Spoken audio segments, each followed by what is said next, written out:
Ai, ai, que viagem longa, viu? Que viagem longa. Até a mochila já cortou aqui.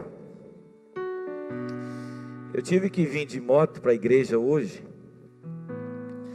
porque eu estou carregando muito peso. Peso fora de série. Eu preciso agora da minha Bíblia, que eu pedi que alguém trouxesse para mim. E eu quero conversar hoje sobre isso com vocês. A moto não quis pegar, não sei o que aconteceu. O que eu sei é que eu estou com muito peso aqui nas costas, muito peso, e eu vou ter que pregar assim, com esse peso. Porque eu estou descobrindo que tem muita gente carregando fardos. E esses fardos são tão pesados que a gente precisa de outras pessoas. Eu gostaria que você abrisse sua Bíblia em Gálatas capítulo 6. Gálatas 6. A outra parte da mochila não suportou o peso. Não, está tudo bem. Você quer me ajudar? Não, tudo bem. Eu vou ter que carregar agora sozinho isso aqui. Essa é a minha missão hoje.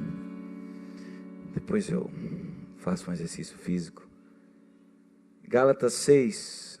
Todos agora atentos aqui à palavra. Vai dizer o seguinte para nós.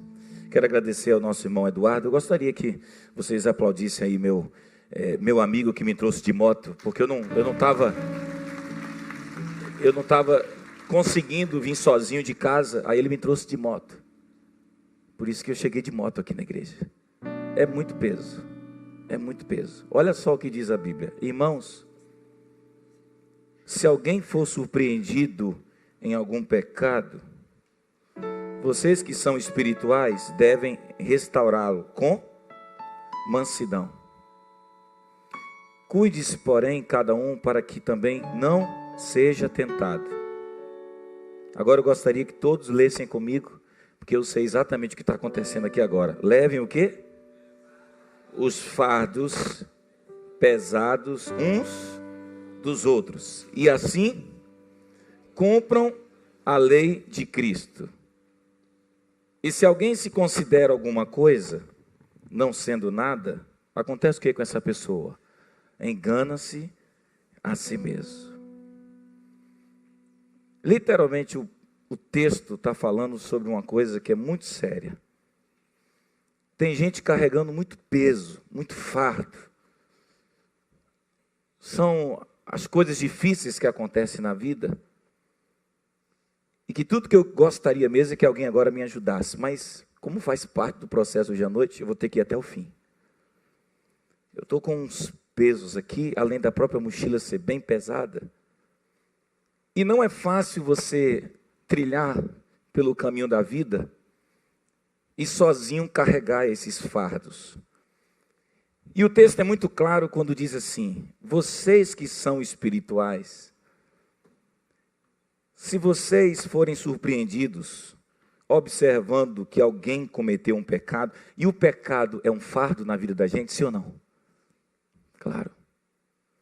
Quando a gente causa um dano, quando a gente desobedece a Deus, quando a gente fere uma pessoa, quando a gente comete algum erro contra a nossa própria vida, o próprio pecado gera o que, irmãos?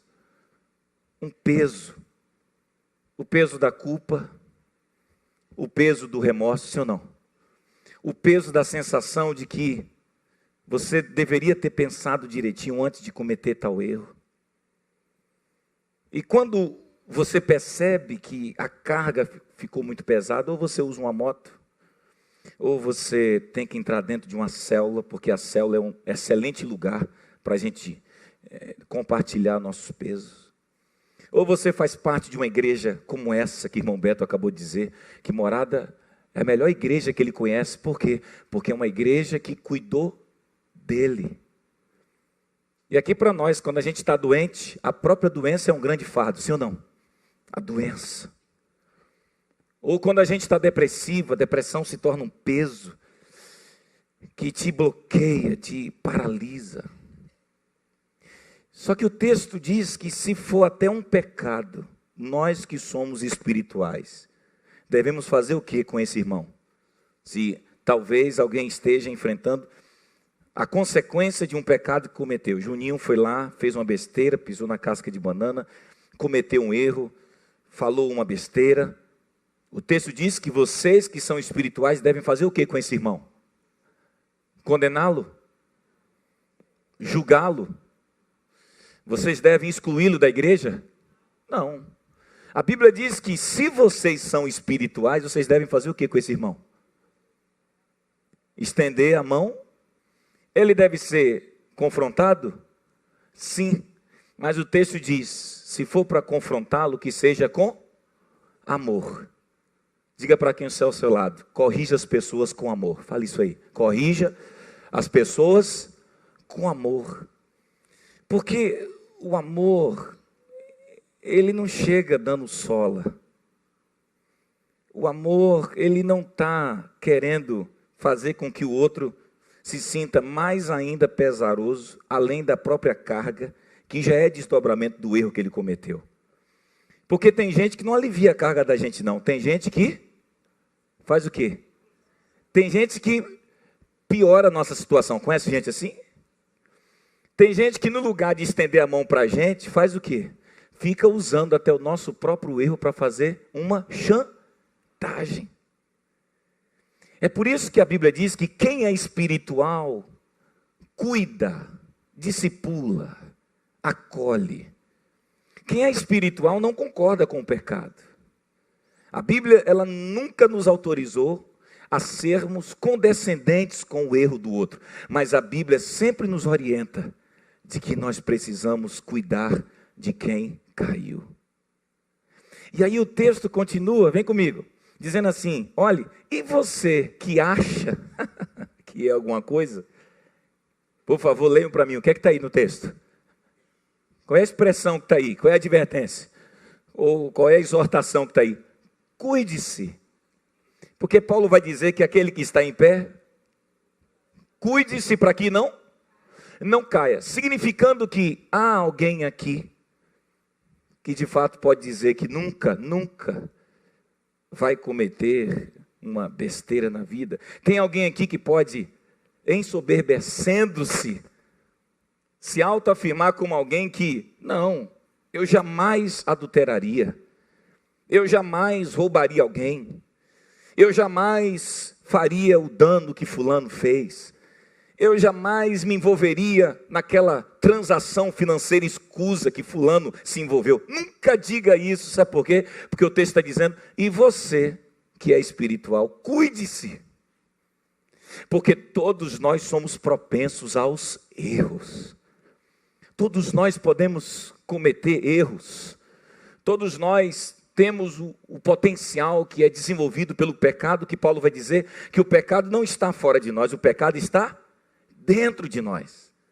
Então, nós precisamos vigiar. Os que estão em pé precisam vigiar. Precisam abrir os olhos.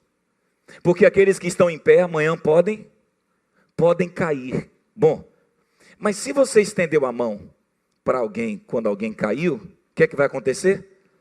A Bíblia diz que você colhe o que você planta. Se você é do tipo de gente que abraça as pessoas e cuida delas, a despeito até das transgressões que elas cometeram, talvez as mesmas pessoas que um dia você soergueu, são as mesmas pessoas que um dia podem fazer a mesma coisa por você. Por isso que o texto vai dizer, então irmãos, vem comigo, o texto está avançando. Então irmãos, levem o quê? Vamos? Levem os fardos. Se você está achando que é brincadeira, tem peso aqui. Eu não ia fazer um teatro assim. Não, tem muito peso aqui. O problema é que quebrou aqui o trem. Então, eu estou forçando demais o lado esquerdo do meu corpo. Para você compreender como, Juninho, a passar a cabeça aqui por dentro. Juninho está dizendo que existe uma forma de resolver a situação. Assim, Juninho? Assim, Júnior? Vamos aplaudir o Júnior. Ele é sensacional. Ele é sensacional. Ah, caiu agora. Está vendo? Percebam como o peso que a gente leva vai gerando desequilíbrios na vida da gente. Desconforto, Juan. Está horrível pregar assim. Está muito pesado. Mas o que é que eu não faço por morada? Quem ama faz qualquer sacrifício. Mas a Bíblia vai dizer que para ficar leve para todo mundo, vamos ler juntos. Levem, vamos lá? Os fardos uns, e assim vocês vão cumprir o que, irmãos?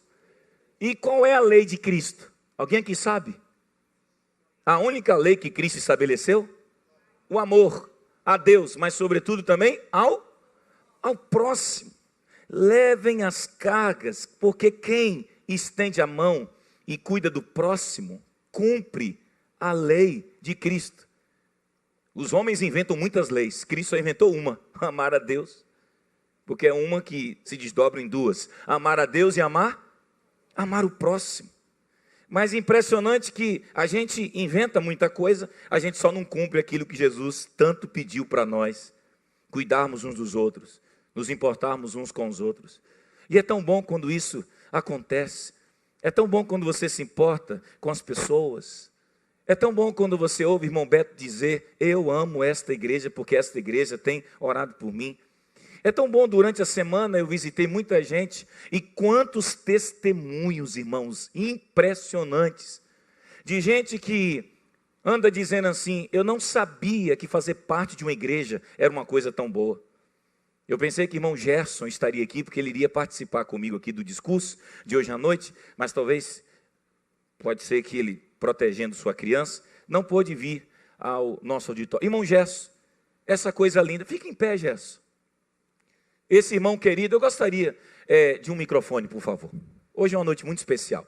Um microfone para vocês entenderem o que Deus está fazendo em morada. Irmão Gerson, ao vivo e a cores, meu irmão. O que foi que aconteceu quando sua mulher engravidou, quando você chegou aqui? Lembra que você estava enfrentando aqueles problemas horríveis?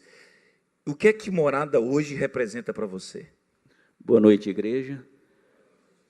Quando eu e minha esposa, a gente começou a frequentar uma célula, nosso líder Mendonça, e a gente estava passando por problemas.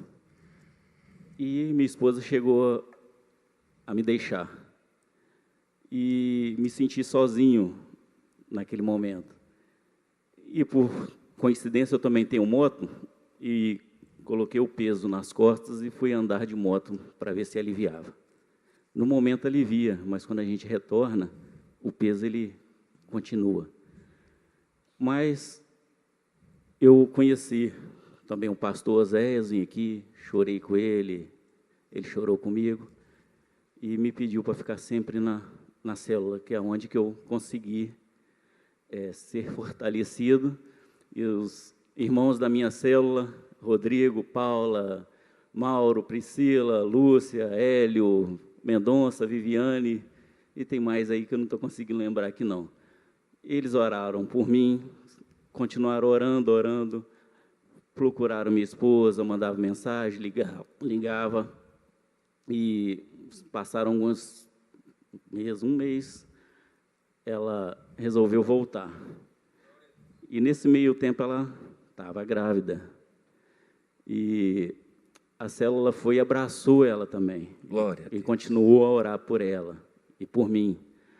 E agora, 4 de fevereiro, aí nasceu a nossa princesinha, Eleanor, que está ali no colinho dela. Faz favor, vem cá. Olha o que Deus está fazendo. Uma família que estava quebrada e destruída, olha o que Deus está fazendo. Mas a célula não parou por aí, não.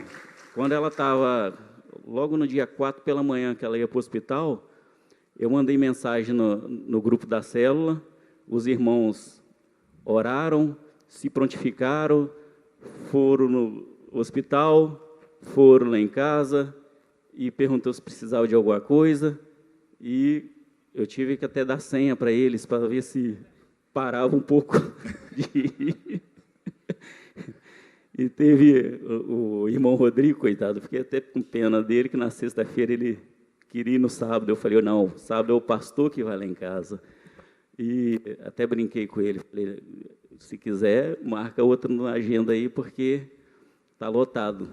Eu agradeço aos irmãos da igreja, à igreja, e principalmente ao pastor e à célula que nos abraçou. E hoje a gente está aqui, ó, firme e forte. Amém. Louvado seja o Senhor. Que lindo, Jess. Podem se assentar. A carga ficou mais leve? A carga continua, sim ou não? Sim, porque a vida, ela impõe cargas, naturalmente. Mas quando você vive o Evangelho e você faz parte da melhor igreja do mundo, que é Morada, você pode ter a certeza que nessa igreja você só sofre sozinho se você quiser. Porque se eu não puder estar na sua casa, como durante essa semana eu visitei muitas famílias e pude chorar com elas, pude me alegrar com elas, ouvir as histórias, eu vou contar uma dessas histórias aqui durante esse discurso. Mas você pode ter certeza que uma célula vai te abraçar, uma célula vai cuidar de você, uma célula vai tentar te acolher e ministrar na sua vida, e a célula vai dizer assim, não, peraí, vamos tentar aqui fazer com que esse peso fique mais leve, porque todo mundo sonha em ter uma vida um pouco mais leve. O problema é você ter alguém para você poder compartilhar essa carga, esse peso. E aqui para nós, foi uma semana muito pesada, não foi? Essa sensação desses meninos morrendo no CT do Flamengo, a tragédia da barragem de Brumadinho, e quem não está sabendo, nós vamos fazer uma viagem missionária até Brumadinho, Morada vai estar lá em Brumadinho. A gente olha para as chuvas que estão caindo no Rio de Janeiro, em São Paulo, a gente vê o jornalista Ricardo Boechat morrer naquela tragédia, é a sensação que parece que o tempo está passando e a vida está ficando mais tensa, concorda comigo? A sensação que a gente tem, gente, é que a coisa está ficando mais pesada, e as pessoas estão muito mais ansiosas. Por isso o ser humano, ele sonha por leveza. Há um grande filósofo francês chamado Bachelard. Bachelard vai dizer que há em nós um instinto de leveza. É um dos instintos mais profundos da vida. Todo mundo quer se sentir mais leve. A grande questão é ter que carregar essas cargas, esses pesos, esses encargos, as durezas da vida, as tragédias que nos são acometidas, as falências das nossas empresas, os divórcios que nos são situações que podem a qualquer momento solapar a nossa vida. E você diz assim, meu Deus, eu vou desabafar com quem? Eu vou compartilhar esse peso com quem? Como hoje à tarde, eu tive que correr atrás de uma família que recebeu uma notícia muito triste. Onde está irmã Sinara? Diante dos meus olhos, irmã Sinara está com as crianças. Irmão João, está no auditório, irmão João Calabres. Essa família está sofrendo muito. A gente chega lá e de repente você vê Sinara arrasada, porque o pai está passando por um momento assustador, e quando vem uma doença, parece que a gente não sabe o que fazer. E eu disse, Sinara, vamos dividir essa carga, pastor, mas você já tem tanta carga, pastor, e você ainda vem aqui, e numa tarde, num domingo pesado. Eu disse, minha irmã, não há melhor coisa do mundo do que a gente sofrer com os que sofrem. Jesus disse, bem-aventurados os que choram, porque eles serão o quê? Consolados. Não tem coisa melhor do que a gente experimentar esse evangelho que nos move, nos impulsiona até a dor do outro. Diante de um mundo onde ninguém mais se importa com ninguém, parece que as pessoas nem sequer acreditam que realmente a gente se importa com elas. Mas sentir a dor do outro, ser empático, se colocar no lugar do outro, ir à casa do outro e dizer, não, nós vamos estar juntos. Aí amanhã tem Juninho que vai fazer uma cirurgia, é o Marquinho que de repente está no hospital, a gente fica com ele durante todo o processo, e Idriele recebe a notícia de que não vai poder mais ter filho de forma natural e você tem que consolar a mulher. Daqui a pouco o marido também fica ali se sentindo atingido pela notícia que de alguma forma frustrou a expectativa da mãe. Aí você abraça Marquinho e Marquinho chora no seu peito. Marquinho olha para você e diz assim: pastor, que bom que eu posso ter alguém com quem eu posso dividir o meu peso. Todo mundo sonha em ter uma vida mais leve. O problema é que está faltando gente. Para quê? Para carregar os fardos. Perfeitamente. Por isso que eu gosto muito de pensar na leveza. Quer ver uma coisa? Tem gente aqui com muito peso nas costas. E Deus disse: ministra essa palavra, porque tem gente que está aqui com o coração pesado, vai sair daqui com o coração muito mais leve. Você quer ver como? Você quer ver por que as pessoas gostam de leveza? Você percebeu que quando a gente olha para os desenhos, para os filmes, que são as chamadas estruturas imaginárias, né? Estruturas simbólicas, geralmente as pessoas que estão sofrendo, elas querem levitar. O que é levitar? Levitar. Já percebeu? Que as pessoas querem sentir essa coisa gostosa que as aves sentem, as andorinhas. Por isso que você tem os xamãs. Xamãs são líderes espirituais que dizem que eles conseguem viajar até o mundo dos espíritos. E eles prometem para as pessoas que estão sofrendo: olha, participe aqui das minhas reuniões espirituais e eu vou fazer você levitar. Porque no fundo, a gente quer levitar para quê? Para sentir leveza. É um arquétipo de leveza. Outro arquétipo de leveza, ou modo de leveza, é a chamada distração. No fundo, a gente percebe que a vida impõe o peso. O mundo tem já seu próprio fardo. Esse mundo cheio de regras. E o que é que as pessoas fazem? Pastor, eu quero leveza, eu quero distração, eu quero prazer. E aí dizem que Hesíodo, um dos poetas gregos, disse uma vez que Zeus, o grande deus grego, ele criou a distração e o lazer. Por quê? Para fazer com que as pessoas se esqueçam um pouco das suas aflições e dê entrega às suas próprias preocupações. Então, no fundo, leveza é sinônimo de festa, brincadeira, fantasia. Eu vou brincar, jogar videogame, aqueles jogos de lazer que faz a gente se distrair e a gente começa a sorrir, porque no fundo, a gente quer isso, porque a gente quer leveza. Por exemplo, eu tenho um amigo nosso, que é minha ovelha, que o que ele mais faz no dia de folga dele é ficar jogando videogame. Você não acredita nisso. É porque no fundo, ele está querendo o quê? Um pouco de leveza. Imagine o cara muito pressionado e ele descarrega todo o peso nele, tentando, abstrair-se um pouco das suas preocupações, jogando videogame. Você também tem o chamado arquétipo da leveza frívola. É a leveza da vaidade. Sabe como é que muita gente se sente mais leve? Comprando.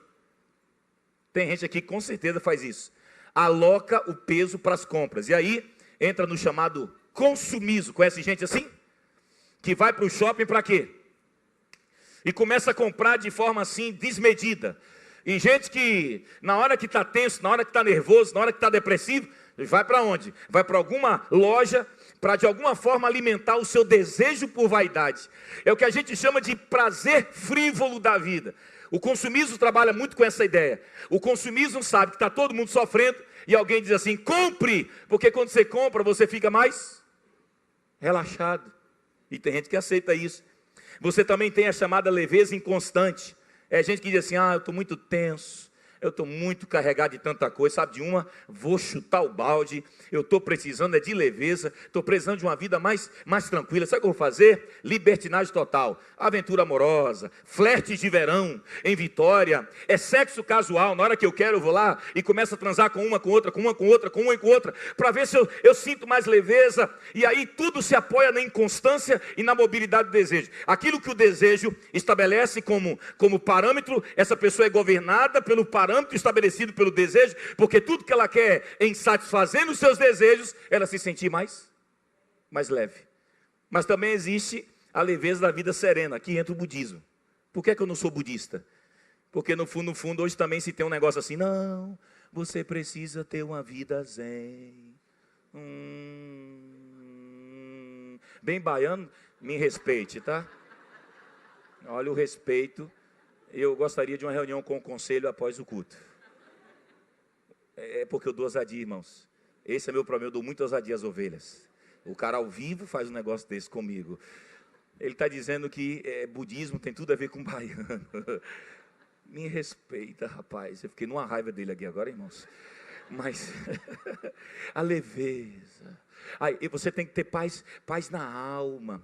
Vai, relaxa. Aí vem a tal da dietética espiritual, vem a tal da medicina da alma, vem a tal da depuração mental. E aí alguém vai dizer assim, o budista, ó, para você se livrar dos seus temores e das suas paixões e para se libertar do seu sofrimento, relaxa. Paz de alma. Aí a gente olha para tudo isso e diz assim, será que tudo isso realmente traz leveza para a vida? Uma vez que Paulo diz carregai as cargas, porque Paulo já está dizendo o seguinte, não existe vida leve, sim ou não? Eu estou lendo português de forma errada. Se Paulo está dizendo que é para a gente carregar as cargas uns dos outros, é que não existe ninguém que tenha uma vida leve. Porque viver já é um peso, sim ou não? Ser pai é um peso? Casar é um peso? Depende até com quem você casou, aí dobra o peso, né? Depende muito da escolha que você fez, né? É sério, não é fácil educar filho, superar nesse mundo competitivo, manter uma empresa aberta, sim ou não, Juninho? Tudo isso vai gerando pressão, mas Jesus vai dizer assim, ó, vinde a mim, vamos, vinde a mim, os que estão o quê? Cansados e oprimidos, eu vos... Jesus traz o que para a gente? Traz leveza, mas não tira a carga, porque Jesus sabe, no mundo tereis o quê?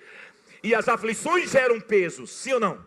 As aflições sobrecarregam a alma, as aflições geram tensões na nossa interioridade. Agora, o que é que eu aprendo com tudo isso? Que eu quero falar sobre 3 cargas que Deus quer curar você, através de uma proposta que eu vou fazer para você no final desse meu sermão. Eu tenho uma proposta para fazer para você, que tem levado algumas cargas. Primeira carga que eu acho que tem batido muito forte em mim e em você. Eu poderia falar sobre várias, mas uma carga muito séria é a carga da culpa. Concorda comigo? O ódio a si mesmo. Vá anotando algumas coisas sobre culpa que eu vou dizer a partir de agora. Se você enfrenta a carga da culpa, eu gostaria que você anotasse.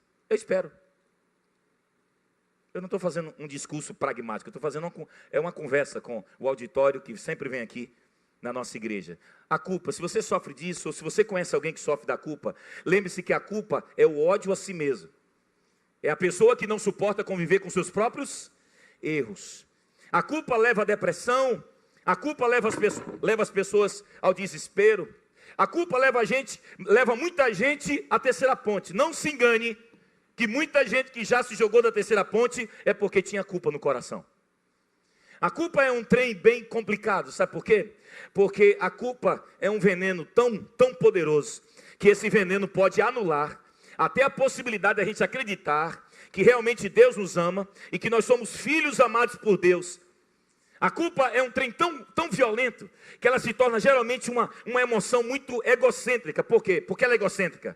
Porque ela encerra o sujeito em si mesmo. Por quê? O sujeito, ele luta para ter uma vida ideal. O sujeito, ele tem obsessão por uma perfeição narcísica, ele no fundo, ele projeta a imagem real, mas o que ele enxerga no espelho não é o real. O que é que a gente enxerga no espelho? É a imagem ideal. E na hora que esse ideal, ele é desconstruído, na hora que alguém que tem obsessão pela perfeição se vê diante de uma falha que cometeu, sabe o que essa pessoa pode fazer? O que fez Judas. Na hora que Judas percebeu a besteira que fez, ele simplesmente achou que o suicídio seria o quê? O suicídio seria o melhor caminho. É por isso que tem gente se jogando da terceira ponte por causa da culpa. E diante dessa falha, sabe o que essa pessoa sente mesmo? Quem sofre de culpa? Essa pessoa acha que corre o perigo de perder até mesmo o amor de Deus. Como se Deus, olha só, nos amasse pelo que somos e não por aquilo que Ele é. Há uma diferença? Há uma diferença no que eu estou dizendo? Acreditar que Deus nos ama por aquilo que somos, diferentemente de acreditar que Deus nos ama por aquilo que Ele é. Há uma diferença entre essas duas coisas? A pessoa que se culpa, ela acha que Deus nos ama por aquilo que somos. Se Deus nos amasse por aquilo que somos, quem aqui está se sentindo culpado por alguma coisa hoje à noite? É o contrário, não. Deus nos ama por aquilo que Ele é. Porque se depender de nós somos eternos pecadores. E com isso a pessoa, ela começa assim, puxa vida, o que foi que eu fiz? Olha aqui para mim. Aí você pode perguntar assim, pastor, mas não tem um lado positivo da culpa? Tem. Sabe o que é o lado positivo? Quando você realmente admite de que você causou um dano a si mesmo e ao outro, mas você sabe conviver com essa autocrítica. A culpa é importante e te leva também à maturidade, quando ela é bem administrada. Mas quando a culpa, ela recebe uma tonalidade depressiva, ela é absolutamente autodestrutiva. Por isso que o terapeuta Vicente Pilota afirma que culpa, sabe o que é? Quer anotar mesmo? A culpa, ela é exigente, a culpa, ela é abusiva, a culpa, ela é crítica, repulsiva, acusadora, condenatória, reprovável, uma verdadeira linguagem de crítica contumaz. Ou seja, à medida que a culpa vai me tomando de assalto, mais ela faz uma crítica muito violenta ao que eu fiz, e com isso, a vontade que dá é até se matar, porque conviver com a culpa não é nada fácil. Mas e aí? Por isso que eu gosto de ouvir as histórias das pessoas. Visitando uma família, eu pedi autorização à família, eu posso contar isso domingo à noite na igreja? A pessoa disse, pode, pastor. E a pessoa me contou que uma senhora, ela nasceu numa família bem pobre. E essa senhora já tinha tido 2 filhas. E ela estava fazendo de tudo para sobreviver. De repente, numa aventura amorosa, ela engravidou de novo. No que ela engravidou de novo, ela disse, como é que eu vou sustentar mais uma menina? Aí os avós disseram, aqui você não traz mais não, porque já tem 2 aqui. E você ainda quer trazer outra para cá? Os avós disseram, aqui não. A mulher, para quem ela trabalhava, disse, eu não vou querer ficar com uma funcionária que está grávida pela 3ª vez. Se vire. E agora, o que fazer? Ela basicamente, se ela fica, ela perderia o emprego, praticamente rejeitada pelos avós. Não ela, mas a criança. E agora, ela simplesmente vai parir, aparece uma outra criança e ela não sabe o que fazer. Uma história real que eu estou contando para vocês. E simplesmente essa mulher fala para alguém do convento, e nesse lugar religioso, alguém escuta a história dela, e alguém diz assim, olha, eu conheço um casal que o sonho é ter filhos, e eles nunca tiveram. Por que você não dá para eles, essa criança? O que você faria? Ela ama a criança, tem casal que tenta e não consegue, e ela tem uma criança, mas ela não pode sustentar, porque os avós não querem, a patroa já rejeitou, e ela não sabe o que fazer, porque se ela fica com a criança passaria fome com ela. E ela tomou a decisão de entregar essa criança a esses pais.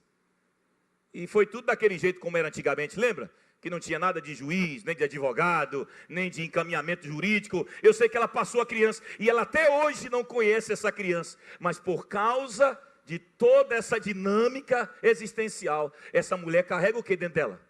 O que carrega? Ela carrega esse peso. E como é o nome desse peso? Culpa, porque no fundo, ela não conseguiu oferecer para sua filha aquilo que a sua filha tanto precisava naquele momento. E essa mulher, ela vive assim, ela vive assim. Agora, sabe qual é a boa notícia? Olha só como Deus está usando essa igreja. Essa mulher entrou aqui, ela não conhecia ninguém. De repente o pastor Juan pegou o microfone, eu estava lá atrás, porque a filha descreveu a experiência da mãe. A mãe do nada veio aqui, porque quis visitar essa menina, essa outra menina que ela já tinha, lembra da história? Ela já tinha 2 filhas, e o pastor Juan começa a orar. E diz, Deus, não sei quem está aqui, o Senhor conhece a história dessa pessoa, o Senhor é poderoso para tirar esse peso, e essa mulher sai daqui chorando, chega em casa e diz para uma pessoa, você contou minha vida para ele, não contou? Eu não contei, contou, eu não contei, contou, eu não contei, eu não sei mais se você contou ou não contou. O que eu sei é que na hora que aquele pastor orou, o Espírito Santo operou um milagre no meu coração. Porque Deus pode tirar essa culpa, sim ou não? Pode, mas uma oração na igreja faz toda a diferença, sim ou não? Faz muita. E como é que a gente cura a culpa no coração? É só ler Romanos 3, 10 a 12. Vamos ler? Romanos 3. Vamos lá. Romanos 3, versos 10 a 12. Vamos ver o que é que a Bíblia diz. Romanos 3. Diz assim, para quem gosta muito de se culpar, ou para quem gosta de culpar as pessoas pelos erros que elas cometem. Como está escrito, não há nenhum que, gente?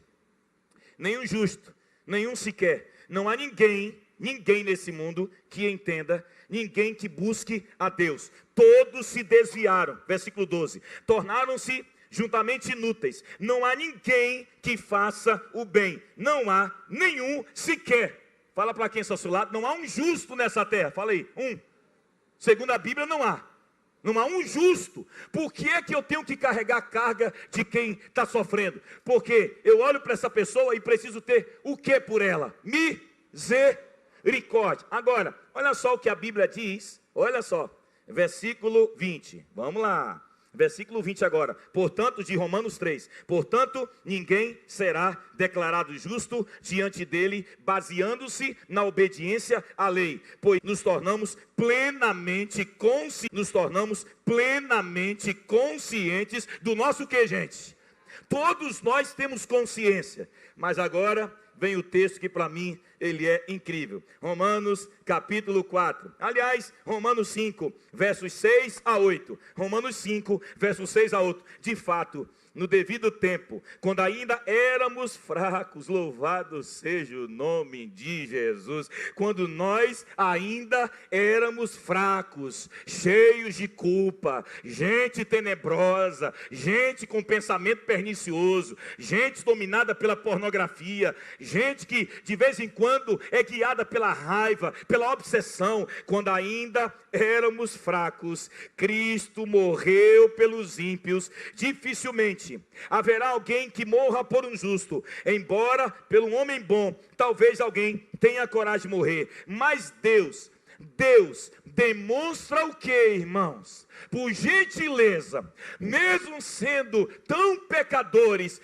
mesmo sendo culpados por tudo aquilo que já fizemos, o deixamos de fazer, a Bíblia diz que, mas Deus demonstra o seu, vamos igreja, o seu amor por nós. Cristo morreu em nosso favor quando ainda éramos pecadores.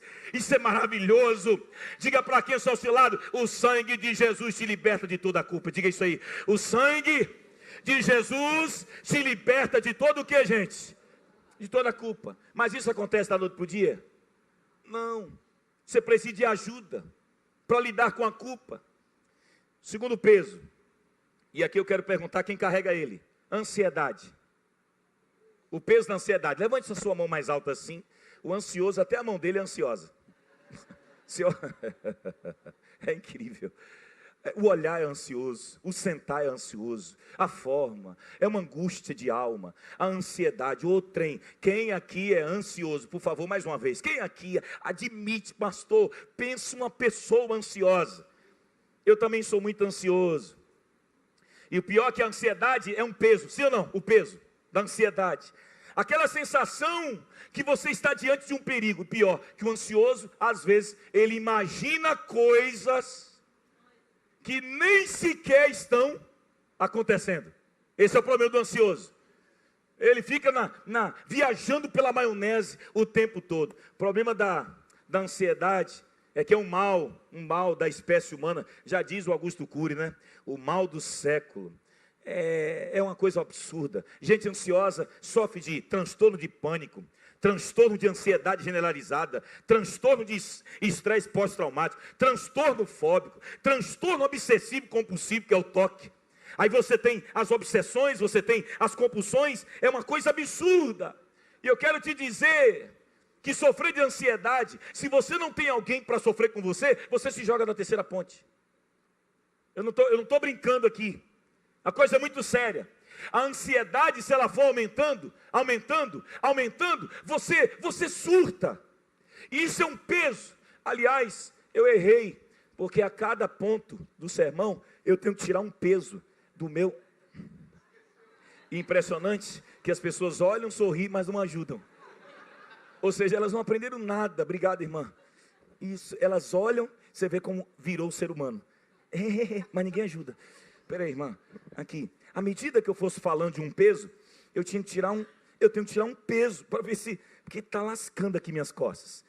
Vou precisar muito de uma ovelha fazer um carinho em mim depois. O que é que a gente não faz por morada, não é? Mas onde está os pesos estão aqui. Eu já falei aqui. Aqui. Olha só, gente, isso aí a gente usa na academia. Está pesado? Imagina, eu tenho vários aqui dentro. Não é mais um. Eu tenho que me libertar aos poucos. Então, já tirei o peso da culpa. Já ajuda? Sim ou não? Ajuda, ajuda. Jesus já me perdoou, sai fora. Agora, só que tem ainda o peso da ansiedade. Para quem é ansioso? Lucas 12, vamos lá, Lucas 12. Para quem é ansioso? Para quem é ansioso? Daqui a pouco eu vou te propor uma coisa que Deus vai usar para abençoar muito sua vida. Você vai ver o que é que eu vou te oferecer daqui a pouquinho para você dizer: pastor, eu preciso de cura para esses males, eu não aguento mais suportar esses pesos. Eu tenho uma coisa para te dizer daqui a pouquinho. Lucas capítulo 12, a Bíblia vai falar uma coisa muito interessante sobre outro peso, que é o peso da ansiedade, a partir do verso 22. Dirigindo-se aos seus discípulos, Jesus acrescentou: portanto, eu lhes digo, não se preocupem com a sua própria, o que, gente? Com a sua própria vida, quanto ao que comer, nem com o seu próprio corpo, quanto ao que vestir. A vida é o que, gente? É mais importante do que a comida, e o corpo mais do que as roupas. Observem os corvos, não semeiam nem colhem, não têm armazéns nem celeiros, contudo, Deus os alimenta. E quem de vocês, por mais que se preocupe, pode acrescentar uma hora que seja a sua vida? Visto que vocês não podem sequer fazer uma coisa tão pequena, por que se preocupar com o restante?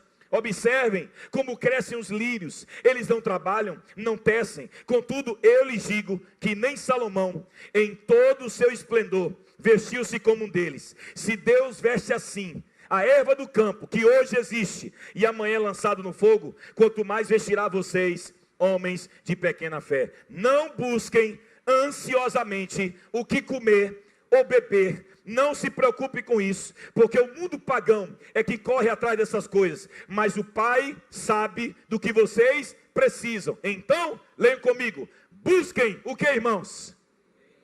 O reino de Deus, e as outras coisas serão o que?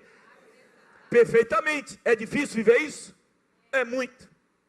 Eu vou lhes contar uma história, porque a família está presente, e eu sei que a família, ela vai me ajudar.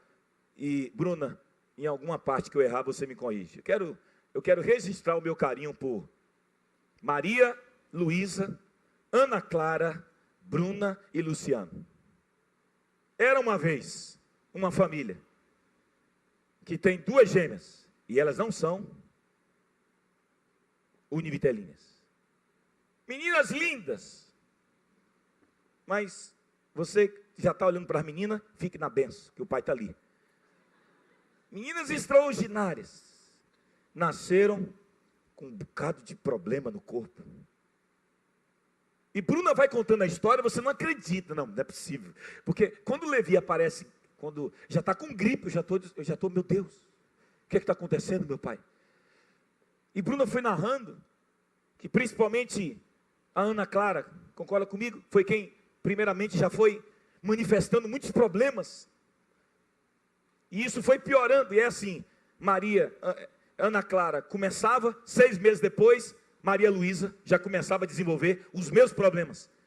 Até que elas foram diagnosticadas com uma deficiência renal. Um negócio que se desenvolveu, e Bruna foi me contando, pastor, e eu vou só fazer uma síntese da história, até que uma delas apareceu com um problema no coração, uma coisa muito grave, que a princípio alguém disse que era simplesmente por conta de um processo que elas estavam passando, por conta da deficiência renal, e meninas bem novinhas já fazendo hemodiálise. Pensa aí, meninas pequenas fazendo hemodiálise, e o processo continuou, e corre para cá, corre para lá, e agora o que vamos fazer? E aí o negócio foi ficando muito mais sério, porque teria que ser um encaminhamento para que houvesse um transplante. E Bruna vai contando, você fala assim, meu Deus, como é que ela suportou isso? E corre dali, corre de cá, vai para São Paulo, volta de São Paulo. Luciano enfrentando um monte de coisa, e Bruna lá em São Paulo. E eles tinham que ficar num hospital, no Samaritano, e cadê dinheiro para fazer tudo isso? E eles só tinham R$1.000 na conta. E os tios tiveram que ajudar, e a família correndo atrás, e eles orando. E agora, porque ela fica um tempo com uma das meninas no hospital, mas daqui a pouco tinha que sair agora do hospital, e elas não sabiam o que fazer, e Deus foi providenciando. Providenciou a ajuda que veio do governo, que é um problema sério para muita gente que depende do SUS. E eles começaram a correr atrás e Deus providenciando.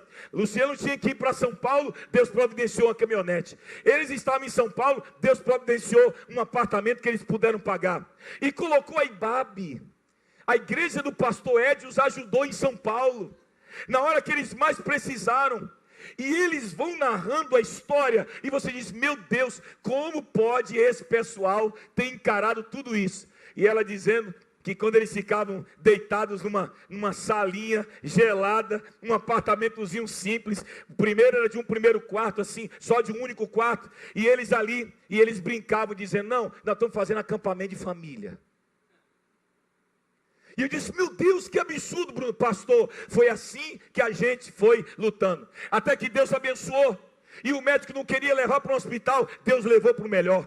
Chegando lá, uma família que tinha R$1.000 na conta, olha só, e Deus ajudou, fez o transplante de uma, depois fez o transplante de outra, as meninas começaram a melhorar, mas ao voltar, Luciano tem um câncer no intestino. Você tem que ouvir a história daquela família ali. E aí como é que faz? Luciano é cirurgiado e vem problema. Daqui a pouco a mãe de Luciano começa um problema grave. E nós fomos lá orar pela mulher ontem. E aí você vai vendo a família e eu pergunto, e vocês se mataram? E fizeram alguma coisa assim? A única coisa que Bruna dizia era, pastor, nós tínhamos a certeza que em tudo Deus estava cuidando de nós. Essa família para mim hoje é um modelo de gente que depende de Deus. E agora, fica em pé Maria Luísa, fica em pé Ana Clara, fica em pé Luciano, fica em pé Bruno. Olha o que Deus faz quando você depende dEle, da graça dEle, da misericórdia dEle e da bondade dEle. É muito lindo. Já pensou se vivêssemos assim, dependendo de Deus? A carga da ansiedade. E eu quero terminar hoje o meu sermão falando sobre a última carga, querer assumir o controle. Ah, tirar o peso, entendi. Está muito pesado. Peraí. Ai. Obrigado. Obrigado, viu? Depois eu vejo uma comissãozinha para você, viu? Ajudando o pastor, isso é ovelha boa, ajudando o pastor a carregar a carga dele, mas meu negócio caiu. O que eu sei é que a última carga que eu quero te dizer é que no fundo, tudo isso a gente sofre, sabe por quê? Sozinho. Aliás, eu vou provar aqui agora. Sabe que você está sofrendo sozinho? É porque você, de alguma forma, quer ter o controle da sua vida. Uma coisa que ninguém tem. Deus falou assim, ó, não come do fruto do conhecimento do bem e do mal, mas o danadinho tem que ir lá e comer. E quando o seu Adão e Dona Eva comeram, desobedeceram. Aí vem o doutor Antônio Carlos, que é literato, e diz assim, não, eles comeram porque era melhor o conhecimento da finitude do que o desconhecimento da eternidade. É horrível, eu não consigo enxergar assim. Porque pior do que o pecado moral, esse pecado ontológico, querer ser Deus, desumanizar-se, para querer ter o controle da vida, e gente que gosta de controlar tudo e todos. Gente controladora, tem aqui não? Não, esse ninguém responde. Gente controladora, e eu quero lhe dizer uma coisa, esse é o pior pecado que a gente pode cometer, sabe por quê? Porque Deus é o nosso fundamento. E quando Adão comeu, amor, parabéns, amor. O conhecimento do bem e do mal, né, o fruto do conhecimento do bem e do mal, Adão estava dizendo o seguinte, eu quero carreira solo. Eu não quero depender de você, do que o Senhor sabe sobre o bem e o mal. Eu quero conhecer o bem e o mal. Eu quero ter o controle da vida. Quem entende isso aqui? Levanta a mão. Foi isso que Adão fez.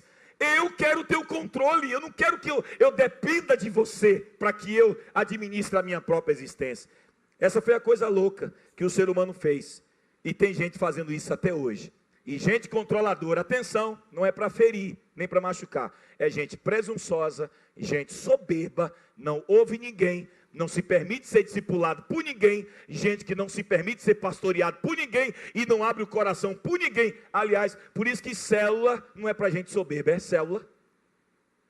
Célula não. Célula é para gente que sabe que sozinho não dá para carregar as cargas da vida.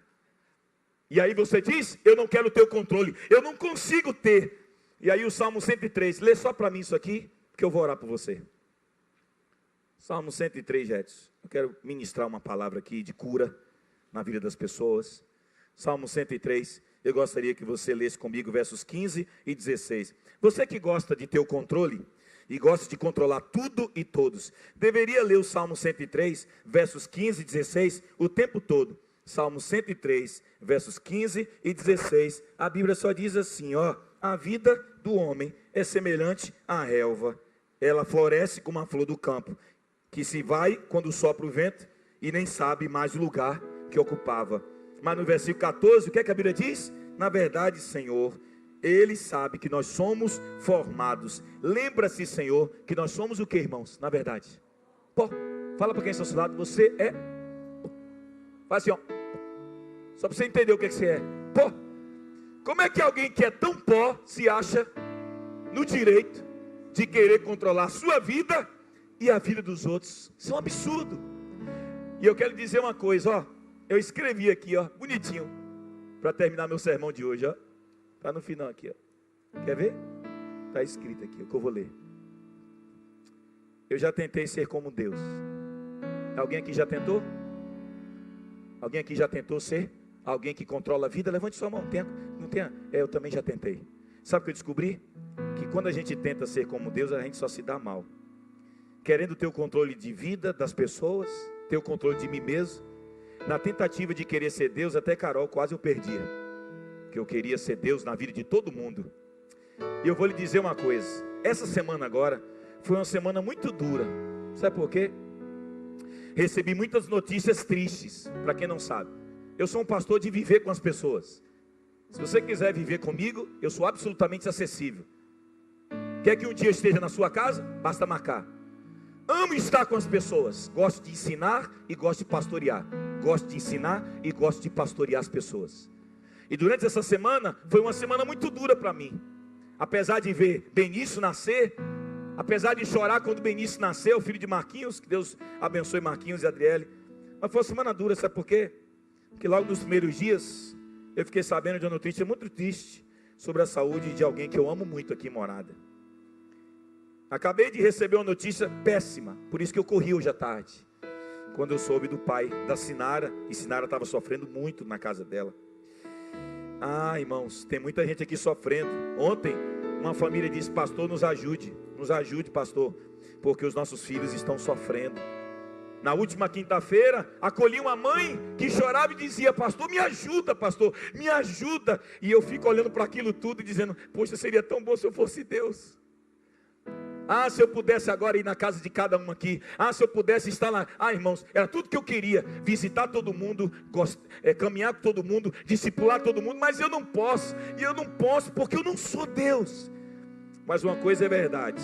Se eu pudesse, resolveria todos os problemas de minhas ovelhas. Mas eu não sou Deus. E a única coisa que eu posso fazer é fazer o que a Bíblia diz: carregar as cargas. Como é que a gente carrega? Se alegrar com os que se alegram e chorar com os que choram. A gente não tem que achar que a gente vai resolver a vida de ninguém, mas chorar com as pessoas ajuda muito. Orar pelas pessoas. E quando você admite que você não é Deus, você acolhe o outro, e apesar do outro ter uma carga pesada e você também ter a sua, sabe o que você faz? Você ora com o outro e entrega a Deus e diz: Senhor, é o Senhor quem tem o controle de tudo e de todos. E por isso, eu vou tirar meu último peso. E tirando esse último peso, eu acabo de ter a possibilidade de ter mais leveza, sem culpa, sabe? Sem ansiedade. Admitir que eu não sou Deus e ter a certeza que Deus já está melhor. Já está bem melhor. Que sensação boa de leveza. E quero lhe dizer que nessa noite Deus falou comigo que muita gente estaria aqui, e muita gente carregando muito peso, e eu quero orar por você, porque eu quero colocar os meus pesos e minhas cargas diante do Senhor. E se você quer nessa hora receber uma oração e pedir: Deus, Faz um milagre, porque está difícil para mim sozinho carregar certas cargas. No mínimo, Deus vai colocar uma célula na sua vida. No mínimo, eu vou estar na sua casa orando por você. No mínimo, Deus vai mostrar para você que você não tem que sofrer só, porque a Bíblia diz: levai as cargas uns dos outros. Se há alguém aqui precisando de leveza no coração, fique em pé, eu quero orar por você. Se tem alguém aqui precisando de leveza na alma, no coração, quero orar por você.